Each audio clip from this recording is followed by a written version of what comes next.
So today I want to talk about Reiki and my first experience with Reiki and how that has changed my life in a myriad of ways. And then of course how I use it to change the life of others. So the first thing I really want to say about this is I would never believe in Reiki if I hadn't experienced it myself. And I'm laughing at myself a little bit because I'm doing this video to try to convince you to try it for yourself. That's how much I believe in it, okay? I believe in meditation. I believe in the energy that we feel, that we experience. I believe in aligning our energy and how that does affect our lives for the better. However, I was such a cynical person. I'm not woo-woo. I'm not out there. And there's nothing wrong with anybody who is, by the way. Disclaimer. Let me just say that. Love those people that can go all the way out there. That was never me. But I experienced it. And when I experienced what Reiki could do for me, I realized if it can change the heart of this cynical woman, it can do wonderful things for everybody, right? So the first thing that you need to know is that when you learn how to be a Reiki practitioner, the very first thing you learn is how to practice Reiki on yourself.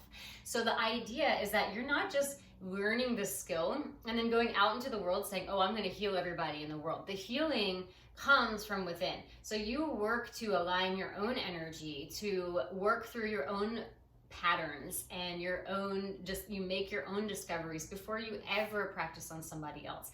And when you do your training, and everybody's a little bit different, but my Reiki master always told us, you'll feel intuitively when you're ready for your next training. I think I took a year before I trained to move on to working with other people because I wanted to spend the time to really experience out myself. Now I did have somebody practice Reiki on me and I was floored by how much I felt.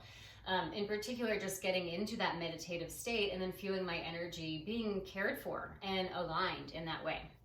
But when I learned how to practice Reiki and I learned how to practice Reiki on myself, it was eye-opening.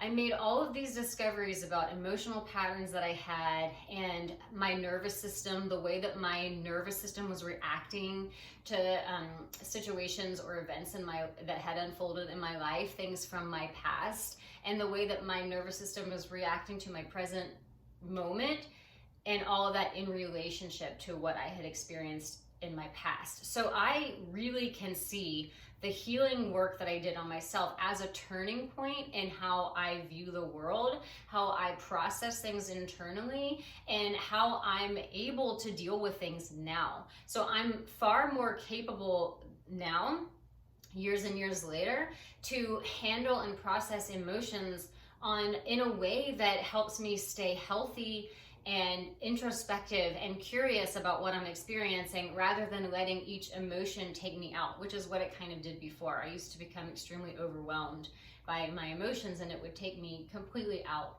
And I know that a lot of people experience that. Why do we experience that? Because we're not taught how to process and handle our emotions. Like we really aren't given those gifts unless we seek them out. So everybody, ranging from children to adults, we're all just walking around trying to understand what's happening to us, how our nervous system is reacting to things, and how our emotions are taking over our lives. And what's really important is taking this time to get introspective and curious about what you're feeling and learning how to match those feelings up with experiences that you've had through relationships or friendships or any event or circumstance that has happened to you. You learn how to match those present moment reactions to your past experiences, and then you learn how to bring the healing in to your own body so that then you can process things in a slightly healthier way. So I don't know if that was a really confusing way of describing it, but that is what it did for me. I am a completely changed person since before I tried Reiki, and then once I learned how to do it on myself, and now of course that I help others, that healing process continues. If you want to learn more, if you're skeptical, I encourage you to try it. You could try a small thing like a Reiki circle, which is less of your time, less of your money, and less personal attention. Or you can try a session, or you can just send me a message. I'm happy to get on the phone and chat with you about it. All right, so if you want to know more, go to my website, www.julieturnermovement.com. You can send me an email, info@julieturnermovement.com. Follow me on Instagram @julieturnermvmt, on Twitter @juliemovement, or go ahead and hit the subscribe button below if you would like notifications about more videos like this.